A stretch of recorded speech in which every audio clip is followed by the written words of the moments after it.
No sir. मेरा ख्याल है डिसाइड हुआ था आपका कोई। सर क्विज मंडे मंडे को को हुआ था। डिसाइड। अच्छा, नेक्स्ट वीकेंड। इसके अलावा भी कोई काम जिम्मे लगाया था मैंने? जी सर, आपने दिया था एक वो एग्जाम्पल्स लेनी है, क्वेश्चन ढूंढ के फिर कैटेगराइज करना है कि कौन सी ओरिजिनल का है या इंटरवल वगैरह। और इसके अलावा? नो सर, इसके बस अलावा यही था। यही था। अच्छा चलें, मैंने आप सबको रबीउल अव्वल शरीफ की मुबारकबाद दी थी तो मुझे ज़हन से निकल गया। हमने ये कोशिश करना है अल्लाह की तौफीक से 100 दफ़ा दुरूद पाक रोज़ हम पढ़ेंगे। और आज 4 रबीउल अव्वल शरीफ हो चुकी है, तो इस हिसाब से आपका 300 पेंडिंग है, तो वो आपने ज़रूर पढ़ना है। और इस महीने के जैसे ही माह मुबारक मुकम्मल होगा तो हम इंशाल्लाह फिर एक कलेक्टिव दुआ करेंगे और यही हमारे लिए बाइस रहमत और बरकत होगा। तो क्या आप लोग पार्टिसिपेट करेंगे? इंशाल्लाह, क्यों नहीं। इंशाल्लाह सर। चलो ये आपके ज़िम्मे हुआ, तो इंशाल्लाह आप लोग अब रोज़ ये अब कोशिश जब हम करेंगे ना, हम 40-50 के करीब स्टूडेंट्स हैं, तो होप सो वो हमारा 1 लाख से ऊपर तक हमारी वो काउंटिंग बनेगी और बहुत फ़ायदेमंद ये अमल है। तो आप लोग ये कोशिश नहीं करेंगे कि 3000 मेरा इंडिविजुअली बनता है तो मैं 1-2 दिन लगा के पूरा करके तो वो मैं पार्टिसिपेट कर लूँ। तो मकसद हमारा सिर्फ गिनती नहीं है, मकसद हमारा है कि ये अल्लाह करे हमारी आदत बन जाए कि हम रोज़ दुरूद पाक पढ़ें और पूरी तवज्जो के साथ वक्त निकाल के पढ़ें।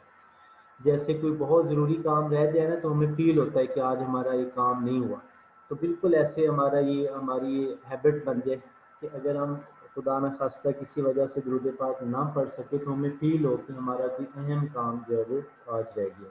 तो इस सोच के साथ मैं अपने दिए स्टूडेंट्स को ये अलॉट कर रहा हूँ। कोशिश करेंगे हम, मेरी तो औकात नहीं है ना मैं आपको कहूँ कि पढ़ो, जब अल्लाह ताला खुद कुरान पाक में फरमा रहे हैं ईमान वालों से मुखातिब है, तो हुक्म तो हमें हो चुका है ना, तो मैं तो याद दहानी करवा रहा हूँ। तो आपकी वजह से मैं भी पढ़ूँगा इंशाल्लाह। तो ये चीज़ जो है इसको हमने आगे लेके चलना है। ठीक हो गया? जी सर। चलो बहुत शुक्रिया। इंशाल्लाह। इंशाल्लाह। तो अभी मैंने आपसे कहा था आपने एक अपनी फील्ड से रेलेवेंट बुक आपको मैंने बताई थी, तो आज मैंने थोड़ी कोशिश की तो मुझे सॉफ्ट फॉर्म में मिल गई, तो मैं इंशाल्लाह आपको वो ग्रुप में सेंड कर दूंगा। अगर स्टिल कोई हार्ड फॉर्म में परचेज़ करना चाहे तो बहुत अच्छी बात है, नहीं करना चाहता तो इस सॉफ्ट बुक की मदद से वो अपनी स्टडी को कंटिन्यू कर सकता है। ओके तो सर। सर आप ग्रुप में शेयर कर दीजिएगा। जी ज़रूर ज़रूर। अच्छा अब आप देखें यहाँ पे कि इस बुक के अंदर आप देखें हमारा अल्हम्दुलिल्लाह पहला चैप्टर जो है वो ख़त्म हो चुका है और इस हिसाब से हमारा तकरीबन 3rd वीक भी आज ख़त्म हो रहा है। तो हम बहुत स्लो, बहुत थोड़ा थोड़ा काम कर रहे हैं और ख्वाहिश हमारी ये है कि बहुत अच्छी हमारी लर्निंग हो जाए, कॉन्सेप्ट्स हमारे सॉलिड किस्म के बन जाएँ और ग्रेड्स भी हमारे अच्छे आ जाएँ। और मैंने शुरू में बताया था कि आप लोग स्टैटिस्टिक्स से आंखें बंद नहीं कर सकते, you have to study at least 4 times in your degree. तो इसके अलावा आपको रिपोर्ट ऑफर होती है आखिरी 7वें या 8वें सेमेस्टर में, तो भी आपको इसका यूज़ करना पड़ेगा। और अगर किसी स्टूडेंट ने प्लान कर रखा है कि मुझे स्टडी आगे लेके चलना है, तो एमफिल वगैरह करना है, तो फिर तो बहुत इम्पोर्टेंट है और इसके बगैर आप लोग अपनी रिसर्च वगैरह नहीं कर सकेंगे। तो इस सोच के साथ हम ये काम कर रहे हैं। तो एक दफ़ा नंबर्स और ग्रेड्स को साइड पे रखें और कॉन्सेप्ट्स को हम ग्रैब करने की कोशिश करें। तो लेट्स सी कि इन्होंने चैप्टर नंबर 1 को किस तरह से कंपाइल किया हुआ है।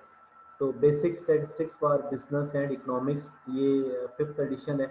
तो इसमें आप देखें क्या क्या चीज़ें हमने पढ़ ली हैं और क्या अभी हमने नहीं पढ़ा।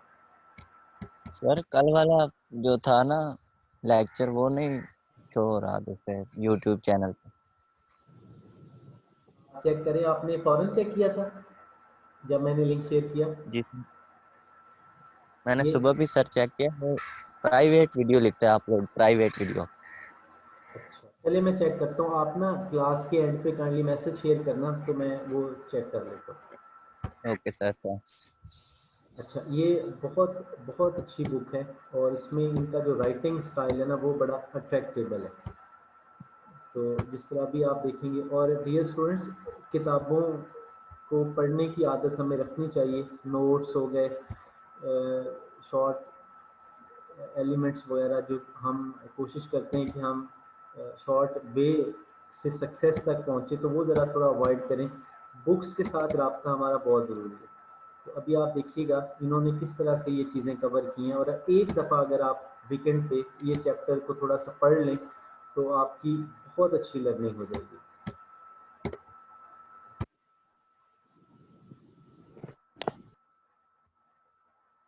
ये कंटेंट्स हैं, ये हमारा बेसिकली सिलेबस है दोनों सेमेस्टर्स में। व्हाट इज़ स्टैटिस्टिक्स, इस पे हमने बात कर ली। फिर डेटा डिस्क्राइब करना, फ्रीक्वेंसी डिस्ट्रीब्यूशन बनाना, ग्राफ्स बनाना, इस पे हम इंशाल्लाह आज कोशिश करेंगे। ये हमारा चैप्टर नंबर 2 हो जाएगा। न्यूमेरिकल मेजर्स एवरेजेस के, ये चैप्टर नंबर 3 है। और displaying and exploring data variation के हिसाब से ये चैप्टर नंबर 4 है। तो ये हमारा मिड तक का सिलेबस है। इसके बाद फिर हम इंशाल्लाह मिड के बाद जो चीज़ आएगी वो आपसे शेयर करेंगे। तो यहाँ आप देखें इन्होंने किस तरह से सेक्शनिंग की है।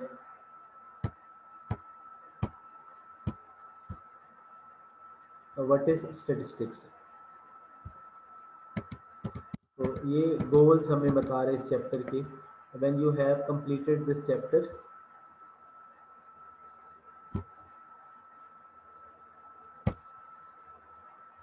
when you have completed this chapter you will be able to understand why we study statistics। ये देखिए बहुत इंपॉर्टेंट है।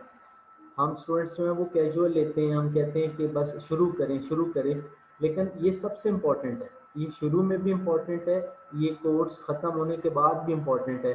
कोई आपसे बस यही पूछेगा कि भैया आपने ये 2 कोर्सेज स्पेशल पढ़े आपने, तो आप इनको पढ़ने के बाद क्या बता सकते हैं कि स्टैटिस्टिक्स की इकोनॉमिक्स फील्ड के अंदर इम्पोर्टेंस है? अब अगर आप उस पर 5-7 मिनट बात नहीं कर सकते, कुछ आप लिख नहीं सकते, इसका मतलब है आपने कुछ सीखा नहीं है। तो understand why we study statistics, ये चैप्टर नंबर 1 है। और इसमें इन्होंने बड़ी अच्छी एग्जांपल्स आपकी फील्ड की देके इस चीज़ को सामने एक्सप्लेन किया। इसके बाद इसी चैप्टर में explain what is meant by descriptive and inferential statistics. जैसे मैंने लास्ट टाइम आपको बताया था कि स्टैटिस्टिक्स की 2 ब्रांचेज हैं, डिस्क्रिप्टिव और इन्फ्रेंशियल। तो उससे ज़्यादा मैंने अभी इसकी डिटेल आपसे शेयर नहीं की, तो वो भी अभी देखते हैं। Then distinguish between a qualitative variable and a quantitative variable, ये हमने पढ़ लिया है। और आपको पता है कि क्वालिटेटिव वेरिएबल और उसकी एग्जांपल्स और उसकी डेफिनेशन वगैरह आपके पास है। इसी तरह क्वांटिटेटिव वेरिएबल के लिए then distinguish between a discrete variable and a continuous variable, ये भी हमने काम कर लिया। Distinguish among nominal, ordinal, interval and ratio levels of measurement, ये भी हम लोग पढ़ चुके हैं। और छठा जो ऑब्जेक्टिव है, define the terms mutually exclusive and exhaustive, ये हमने नहीं पढ़ा। तो बेसिकली जो हमारे पास ये बुलेट नंबर 2 है और बुलेट नंबर 6 है, इसकी हमने अभी तक बात नहीं की। इसके अलावा 4 बुलेट्स जो हैं वो हमने कवर कर लिए। मैं सही कह रहा हूँ? Yes sir.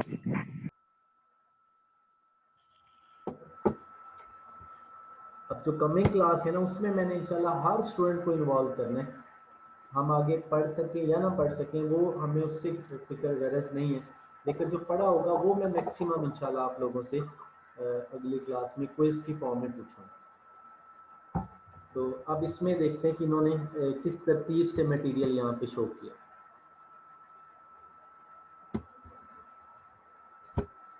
तो ये सबसे पहले इन्होंने यहाँ पे हेडिंग ली है इंट्रोडक्शन के नाम से।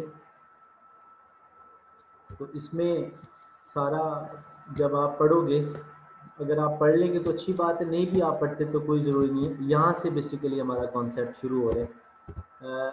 वाई स्टडी स्टैटिस्टिक्स, हम क्यों पढ़ते हैं, मतलब हमसे मतलब इकोनॉमिक्स के जो स्टूडेंट हैं वो स्टैटिस्टिक्स क्यों पढ़ते हैं। तो इस पर हमने काफ़ी रीजनिंग डेवलप की है। 5-6 एग्जांपल मैंने दी, आपके ज़िम्मे मैंने काम लगाया अब अगर तो किसी को कोई सॉलिड एग्जांपल मिल चुकी है तो बहुत अच्छी बात है, नहीं मिली तो इसको पढ़ें और अपना जो आइडिया है वो डेवलप करें। तो वाई स्टैटिस्टिक्स, ये इन्होंने एग्जांपल्स यहाँ पे दी हुई हैं, तो ये मैं चूँकि बात कर चुका हूँ इसलिए अब मैं नहीं पढ़ूंगा, आप लोग इसको पढ़ने की कोशिश करोगे। इसके बाद what is meant by statistics, तो ये डेफिनेशन है इसमें और कुछ एग्जांपल्स हैं वो आप देखोगे। ये देखिए इन्होंने, ये हमारा आज का काम है, हम ये थोड़ा मैं आपको चैप्टर स्क्रॉल करके दिखा रहा हूँ, उसके बाद मैंने इसी काम पे आना है। ये कैसे बनाते हैं, ये जो पिक्चर आपको नज़र आ रही है इसको बार चार्ट कहते हैं, तो ये हम आगे देखते हैं। ये स्टैटिस्टिक्स की डेफिनेशन देखें, इसने किस तरह से निकाल के हमारे लिए रख दी है, तो हमें इसको ढूंढना नहीं पड़ा। The science of collecting, organizing, presenting, analyzing and interpreting data to assist in making more effective decisions, ये इन्होंने डिसीजन मेकिंग के हवाले से इसको लिंक किया। तो आप ये डेफिनेशन हमने पढ़ी थी इंटरप्रिटेशन ऑफ द डेटा तक, तो साथ उसका यूज़ आप ऐड कर सकते हैं to assist in making more effective decisions, ज़्यादा इफेक्टिव डिसीजन बनाने के लिए हम इसको एज अ हेल्पिंग हैंड आप इसको यूज़ करते हैं। सर जी जी सर मैंने गूगल से डेफिनेशन पढ़ी थी स्टैटिस्टिक्स, उन्होंने कहा था ब्रांच ऑफ मैथमेटिक्स। जी, ये भी बात सही है। शुरू में मैथमेटिक्स के अंदर स्टैटिस्टिक्स थी। आप लोगों ने अगर इंटर में मैथमेटिक्स पढ़ा है तो आपको याद होगा मैथ के अंदर एक चैप्टर था रैंडम वेरिएबल्स के नाम से, प्रोबेबिलिटी के नाम से,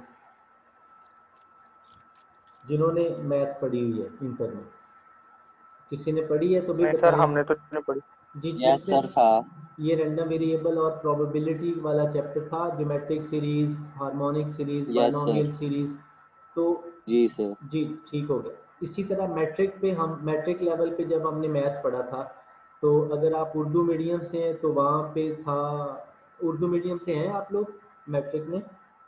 मैं जी वो सर। सर। तो वहाँ हमने पढ़ा था दूसरा, क्या उसको कहते हैं, आदा, वस्तानिया, हिसाबी औसत, तो ये मवाद, ये इस तरह की टर्म्स, अगर वो अक्सर मैट्रिक लेवल पे चैप्टर छोड़ दिया जाता है, टीचर उसको नहीं पढ़ाते, कई जगह पे पढ़ाते भी हैं। तो ये जो मैंने अभी 4-5 नाम लिए हैं, ये किसी ने मैट्रिक लेवल पे पढ़े सुने? नहीं सर। नहीं नहीं, थे सर मगर पढ़ाए नहीं सर। सही। कोई और, ये अभी एक फीमेल बोल रही थी, इन्होंने शायद पढ़ा होगा।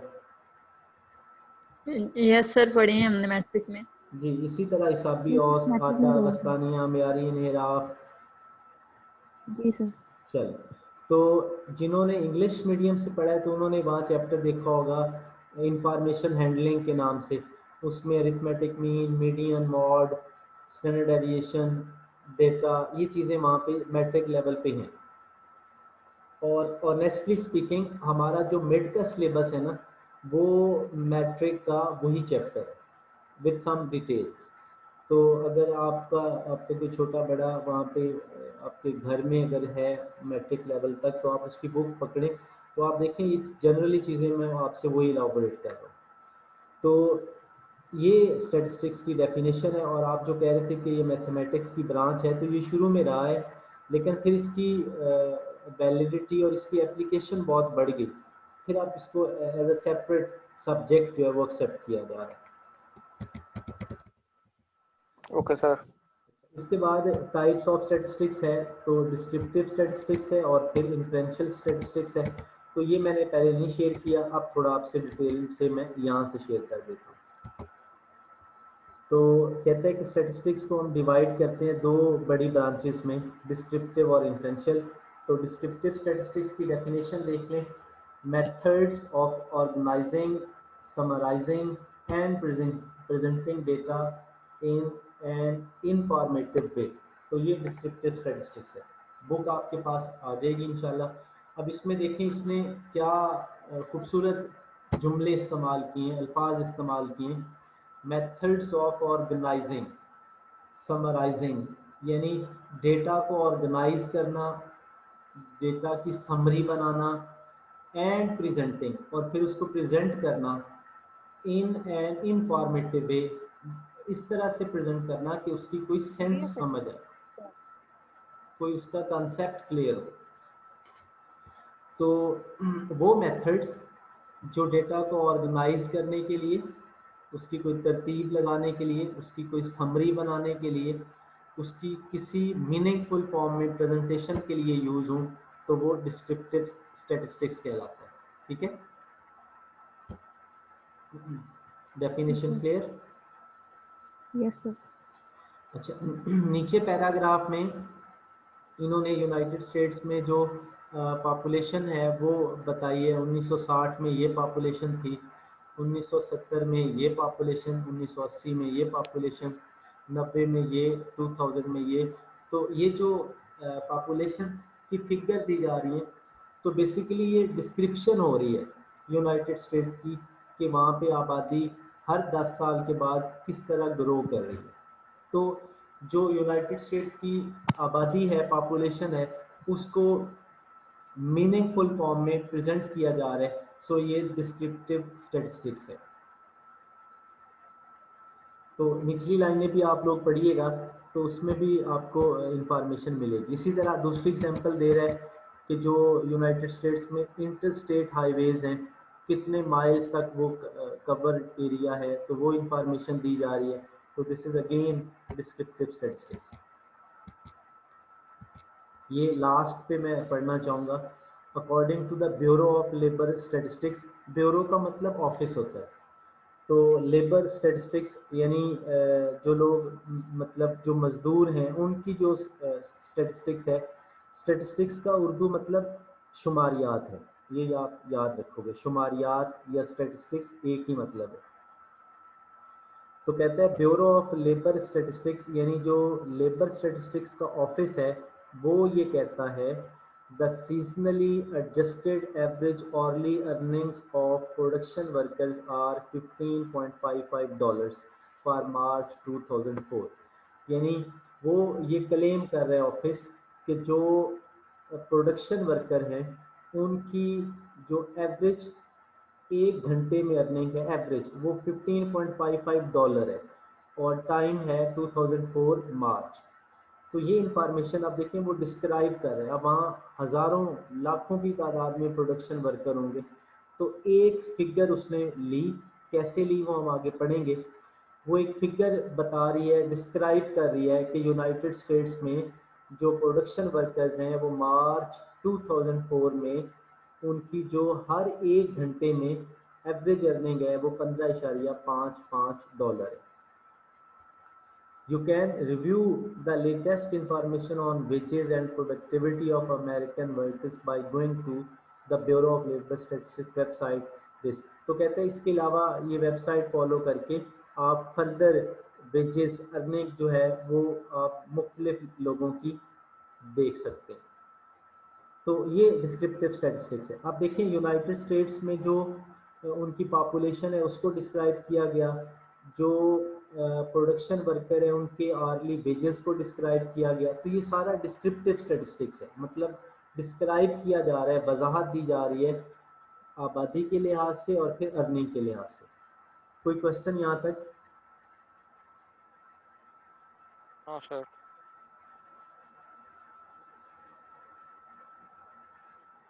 जी, किसी का कोई question?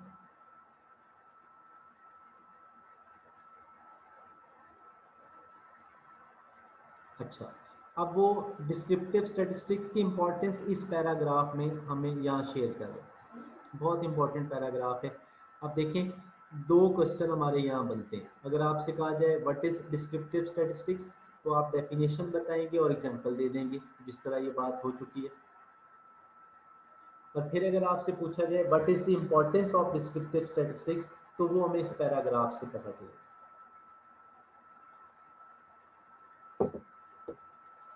Ji, what is descriptive statistics, और उसकी एग्जांपल में कोई क्वेश्चन है तो पूछ लें, फिर हम नेक्स्ट अगली बात पढ़ते हैं।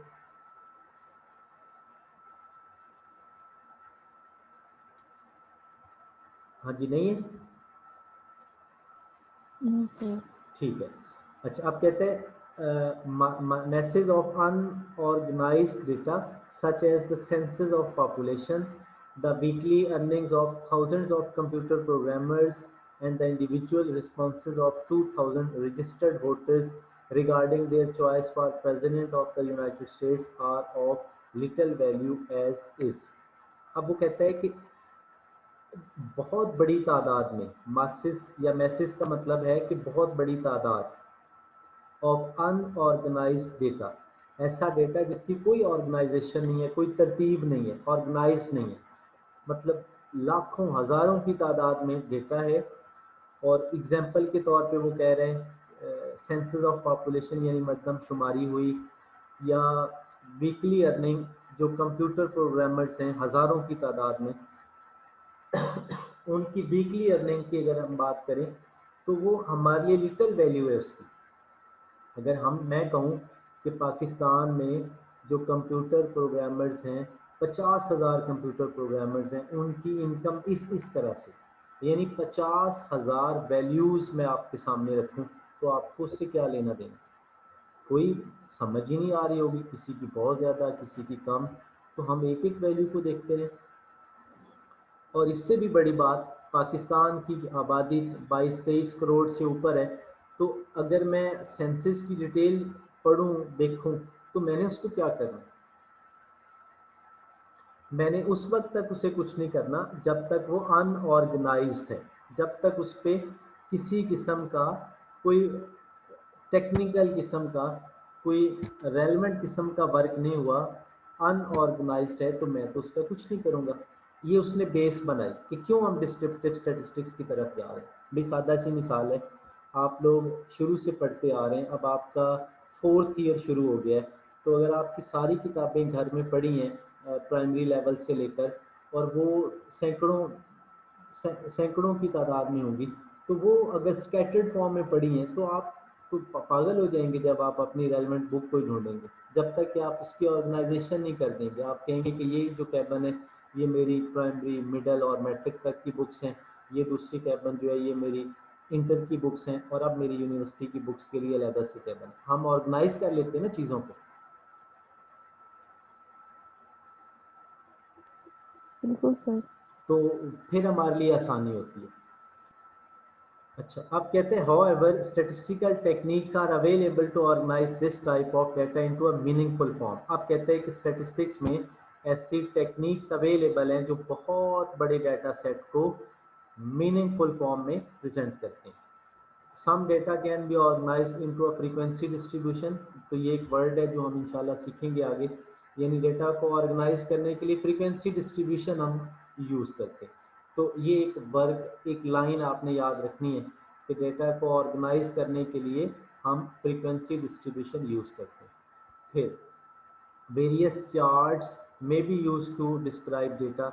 अब डेटा को डिस्क्राइब करने के लिए हम चार्ट्स यूज़ करते हैं, पिक्चर फॉर्म में भी हम डेटा को दिखाते हैं। ये मैं अभी आपसे इंशाल्लाह शेयर करता हूँ। यानी दो बातें आपके सामने आ गई डिस्क्राइब करने के हवाले से, एक है फ्रीक्वेंसी डिस्ट्रीब्यूशन और दूसरा आपने देखा चार्ट्स। कोई है यहाँ तक बात?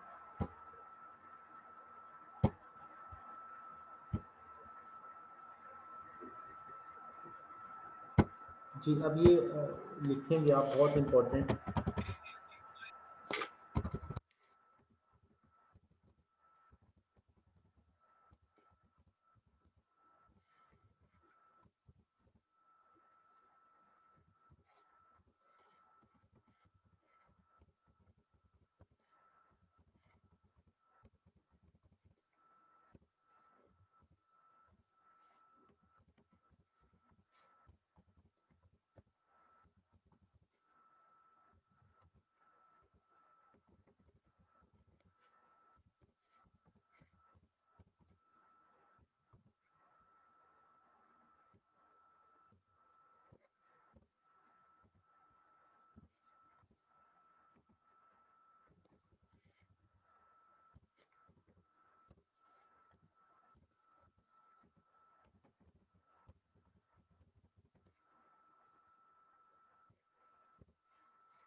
Have you written?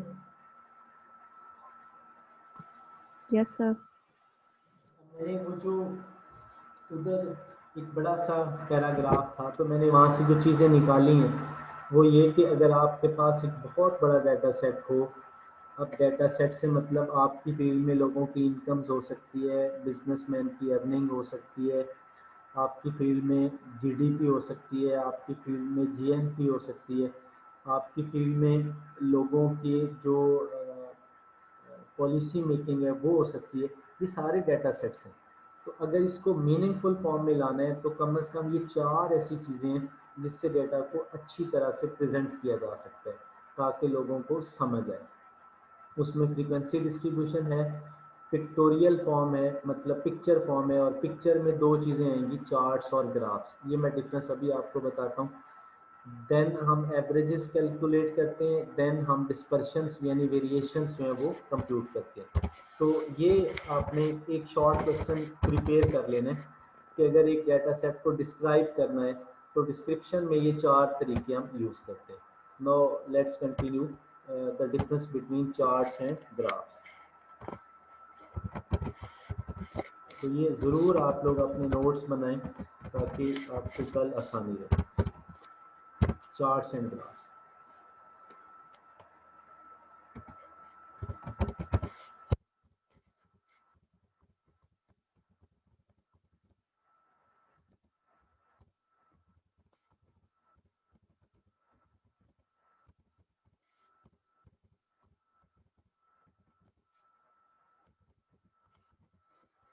अगर हम क्वालिटेटिव डाटा की पिक्टोरियल फॉर्म बनाएं, पिक्चर बनाएं, तो उसको चार्ट्स कहते हैं। ठीक है, ये चार्ट्स और ग्राफ्स में अक्सर हम डिफरेंस नहीं करते, लेकिन एक बहुत इंपॉर्टेंट डिफरेंस है जो भी मैं आपसे शेयर कर रहा हूँ। इसी तरह द पिक्टोरियल फॉर्म और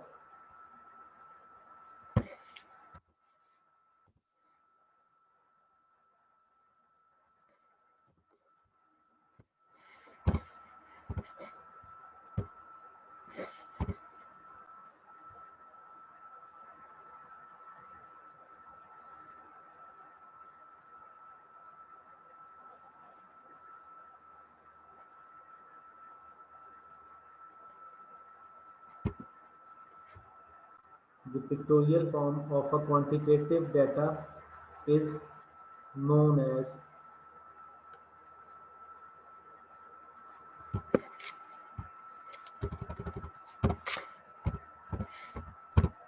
ग्राफ्स। ठीक हो गया, सिंपल सा मतलब है। अगर क्वालिटेटिव डाटा को आप प्लॉट करते हैं तो उसको चार्ट्स का नाम दिया जाता है, और अगर क्वांटिटेटिव डाटा की पिक्चर बनाते हैं तो उसको हम ग्राफ्स कहते हैं। हाँ जी, क्लियर स्टूडेंट्स? Yes, sir. बाद एग्जांपल्स के तौर पे अगर हमें पूछा जाए कि कौन कौन से चार्ट्स होते हैं तो मैं 2 आपको बता देता हूँ। चार्ट्स की एग्जांपल अगर कहें तो हमारे पास एक होता है बार चार्ट, जो मैंने आपको बुक से अभी दिखाया था, तो वो अभी हम बना भी देते हैं। और इसके बाद जो मोस्ट फेमस है और जो आपकी फील्ड में यूज़ होता है वो है पाई चार्ट। ये सर्कल टाइप होता है पाई चार्ट। तो इसके बाद इसी तरह अगर हमें पूछा जाए कि आप ग्राफ्स की एग्जांपल दें, कौन से ग्राफ्स होते हैं, तो बहुत सारे ग्राफ्स हैं। एक तो आपको बता देता हूँ, लाइक हिस्टोग्राम, इसी तरह फ्रीक्वेंसी पॉलीफॉर्म,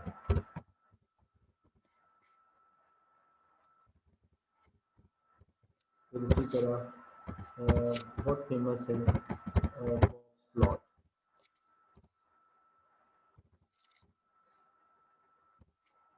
इसी तरह नॉर्मल प्रोबेबिलिटी प्लॉट।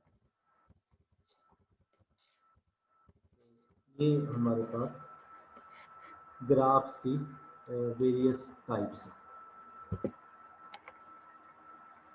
हाँ जी, क्लियर?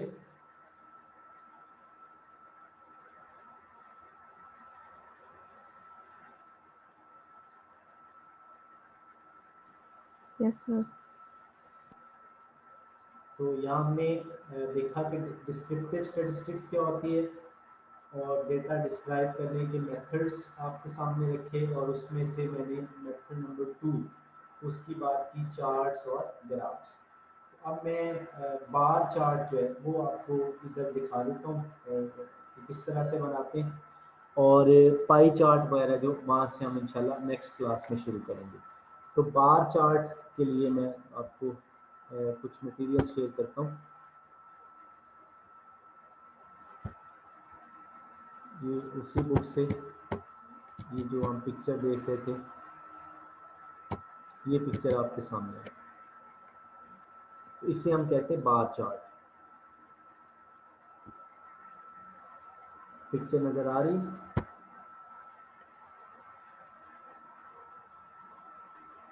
जी सर आ रही है। हाँ जी सर।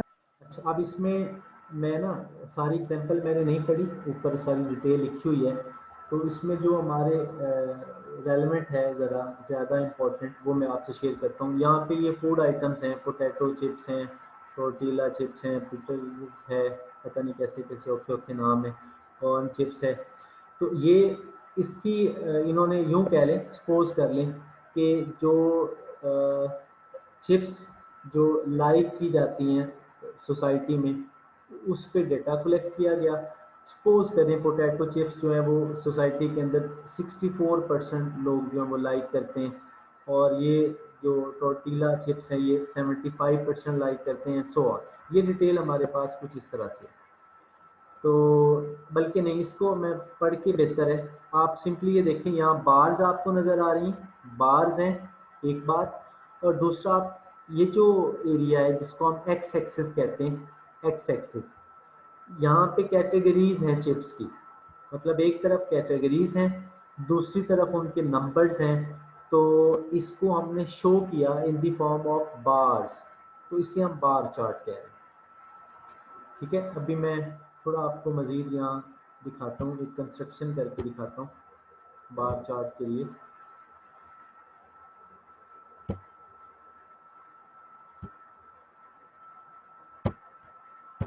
तो सपोज करें मेरे पास एक वेरिएबल है और इसको हम कह लें फैमिली एक्सपेंडिचर।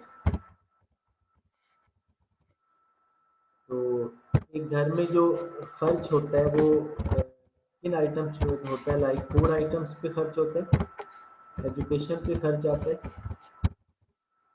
मेडिसिन पे खर्च आता है जी। अच्छा, फूड आइटम्स पे खर्च आता है, एजुकेशन पे आता है, मेडिसिन पे आता है, इसी तरह क्लॉथिंग पे आता है, इसी तरह ट्रैवलिंग पे आता है, एंड सो मैनी अदर्स। ठीक है, ये मैं फैमिली एक्सपेंडिचर्स बता रहा हूँ। और सपोज करें ये ईयर वाइज डेटा लिया गया कुछ फैमिलीज से।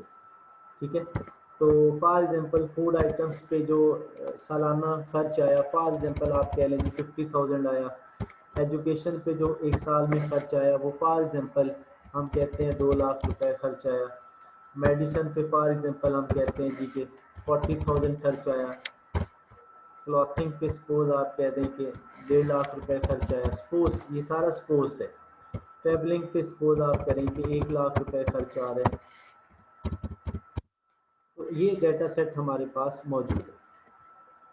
अब इसको हमने अगर पिक्चर इसकी ड्रॉ करनी है, तो क्या हम बार चार्ट बनाएंगे, पाई चार्ट बनाएंगे, हिस्टोग्राम बनाएंगे, पॉलीगॉन बनाएंगे, या बॉक्स प्लॉट बनाएंगे? क्या बनाएंगे हम? आप क्या समझते हैं? शाबाश, रिस्पॉन्स दें। सर पाई चार्ट बना सकते हैं इसका। और बार चार्ट। जी, क्यों? ये दोनों क्यों? आप सर सही कह रहे पाई हैं, चार्ट, आप पाई कह चार्ट में पोर्शंस आ जाएंगे ना कि इसका नहीं नहीं इतने नहीं नहीं, परसेंट के लिए। वो तो अगली बात है ना। मतलब आपके पास 6 तरह के ऑप्शंस थे, तो आपने 2 चूज किए, दोनों ने ठीक कहा, बार चार्ट भी बना सकते हैं, पाई चार्ट भी बना सकते हैं, but why we are not using the other 4 types of pictures? ये जवाब दें पहले, जल्दी करें, शाबाश। नहीं पता? सर मुझे पाई चार्ट ही बेस्ट लगा। नहीं, बेस्ट का यहाँ कॉन्सेप्ट नहीं है। अब आपको मैं अब दोबारा क्वेश्चन रेज करता हूँ कि मेरे पास 6 तरह की पिक्चर्स थी जो अभी मैंने काउंट की। अब उसमें से कौन सी पिक्चर मुझे यहाँ बनानी चाहिए, तो आप दोनों स्टूडेंट्स ने ठीक बताया, बार चार्ट भी बना सकते हैं, पाई चार्ट भी बना सकते हैं। अब मेरा अगला सवाल था कि क्यों। जवाब ये है, जिस तरह मैंने शुरू में बताया कि अगर डेटा क्वालिटेटिव नेचर का हो तो बार चार्ट और पाई चार्ट बनाते हैं। तो देखिए हमारा डेटा क्वालिटेटिव नेचर का है, यानी फैमिली एक्सपेंडिचर को कैटेगराइज किया गया है फूड आइटम्स में, एजुकेशन में, मेडिसिन में, क्लॉथिंग में, ट्रैवलिंग में। तो ये सारी कैटेगरीज हैं फैमिली एक्सपेंडिचर की। सो इसलिए हम बार चार्ट या पाई चार्ट बनाने जा रहे हैं। क्लियर? जी सर। यस अब सर। जी, अब इसको बनाते कैसे हैं, तो थोड़ी सी ड्राइंग करने जा रहा हूँ, गलती शलती इग्नोर कीजिएगा। तो